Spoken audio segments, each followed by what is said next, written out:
Just as America's technology leadership is not inevitable, Google's continued success is not guaranteed.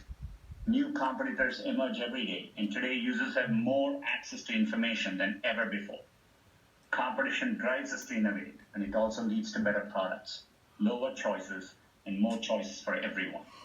For example, competition helped lower online advertising costs by 40% over the last decade, with savings passed on to consumers.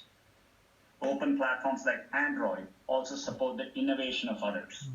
Using Android, thousands of mobile operators build and sell their own devices without paying any licensing fees to us.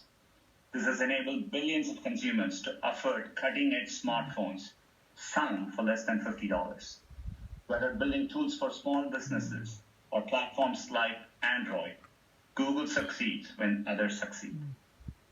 Competition also sets higher standards for privacy and security. I've always believed that privacy is a universal right, and Google is committed to keeping your information safe, treating it responsibly, putting you in control, and we've long supported the creation of comprehensive federal privacy laws. I've never forgotten how access to technology and innovation changed the course of my life. Google aims to build products that increase access to opportunity for everyone, no matter where you live, what you believe, or how much money you earn. We are committed to doing this responsibly in partnership with lawmakers to ensure every American has access to the incredible opportunity technology creates. Thank you. Thank you, Mr. Pichai. Mr. Cook is now recognized for 5 minutes. Chairman Cicilline and Nadler, Ranking Members Sensenbrenner and Jordan, members of the subcommittee, thank you for the opportunity to offer testimony. Before I begin, I want to recognize the life and legacy of John Lewis. I join you in mourning not only a hero, but someone I knew personally, whose example inspires and guides me still.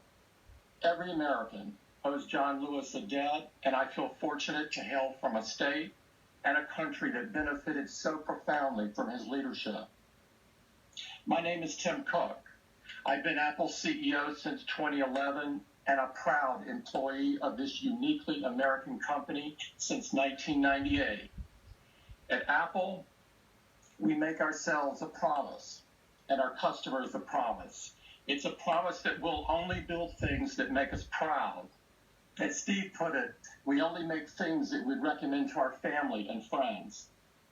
You can try to define this difference in a lot of ways. You can call it the seamless integration of hardware and software. You can call it simplicity of design or a great ecosystem. All of those things are true. But if you want to put it simply, products like iPhone just work. When customers consistently give iPhone a 99% satisfaction rating, that's the message they're sending about the user experience. But we also know that customers have a lot of choices and that our products face fierce competition. Companies like Samsung, LG, Huawei, and Google have built successful businesses with different approaches. We're okay with that. Our goal is the best, not the most. In fact, we don't have a dominant share in any market or in any product category where we do business. What does motivate us is that timeless drive to build new things that we're proud to show our users. We focus relentlessly on those innovations, on deepening core principles like privacy and security, and on creating new features. In 2008, we introduced a new feature of the iPhone called the App Store. Launched with 500 apps, which seemed like a lot at the time, the App Store provided a safe and trusted way for users to get more out of their phone. We knew the distribution options for software developers at the time didn't work well. Brick-and-mortar stores charged high fees and had limited reach. Physical media like CDs had to be shipped and were hard to update. From the beginning, the App Store was a revolutionary alternative. App Store developers set prices for their apps and never paid for shelf space. We provide every developer with cutting-edge tools like compilers, programming languages, and more than 150,000 essential software building blocks called APIs. The App Store guidelines ensure a high-quality, reliable, and secure user experience. They are transparent and applied equally to every developer. For the vast majority of apps, developers keep 100% of the money they make.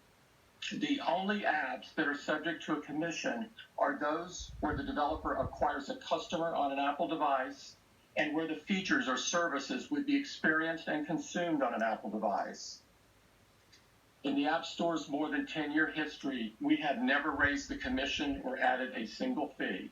In fact, we've reduced it for subscriptions and exempted additional categories of apps.